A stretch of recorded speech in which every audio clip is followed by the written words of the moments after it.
এই সময়টা যুদ্ধের চেয়েও কোনো অংশে কম নয়। ভার্সিটি একটি চেক নিজের দখলে আনতে কত শত রাত, না ঘুমানো বিকেল, সন্ধ্যা হারিয়ে গেছে, কত সূর্যাস্ত ঢলে পড়েছে বইয়ের পাতায়। শীতের কনকনে রাতেও চলতো রিভিশন আর রিভিশন। সামনে শীতকাল, স্বপ্নকে মুঠোয় ভরতে মাথা ভর্তি টেনশন। তবু একটাই প্রশ্ন, ঘুরপাক খাই আমি তার মতো?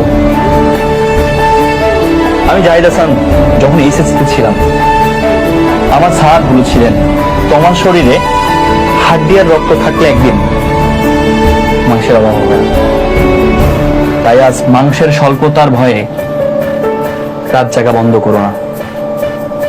হয়তো তুমি ভাবছো এই ভাঙ্গা চেয়ার টেবিলে বসে, হয়তো তুমি ভাবছো যারা গরিব ঘরের ছেলে আছে, এই ভাঙ্গা চেয়ার টেবিলে বসে পাবলিকেশনের স্বপ্ন দেখাটা কি ঠিক হচ্ছে? উত্তরে আমি তোমার জাহিদ ভাই বলছি, আমি নিজেও একদিন এভাবে স্বপ্ন দেখেছিলাম। মনে রেখো, তুমি কোথা থেকে স্বপ্ন দেখতেছো সেটা কোনো বিষয় না, তুমি সফল হচ্ছ কিনা এটাই বিষয়। তোমার বাবাও যেন চায়ের দোকানে বসে মুখ ফুলিয়ে বলতে পারে ছেলেটা আমার সম্মান রেখেছে। পরন্ত বিকেলে চাচিদের সাথে কষ্টের কথা শেয়ার করে, পরন্ত বিকেলে চাচিদের সাথে কষ্টের কথা শেয়ার করতে পারে আমার সন্তানটা ভার্সিটি সেমিস্টারের ব্যস্ততার কারণে বাসায় আসতে পারছে না। এটা কিন্তু আসল কষ্ট। আমার সন্তানটা ভার্সিটির ব্যস্ততার কারণে তুই কালকে বাড়ি যাবে, তোমার অনেক কষ্ট হবে সেমিস্টারের কারণে একটি মধ্যবিত্ত পরিবারের সন্তান হিসাবে স্টুডেন্ট লাইফে পাবলিক বিশ্ববিদ্যালয় মাথা তোলার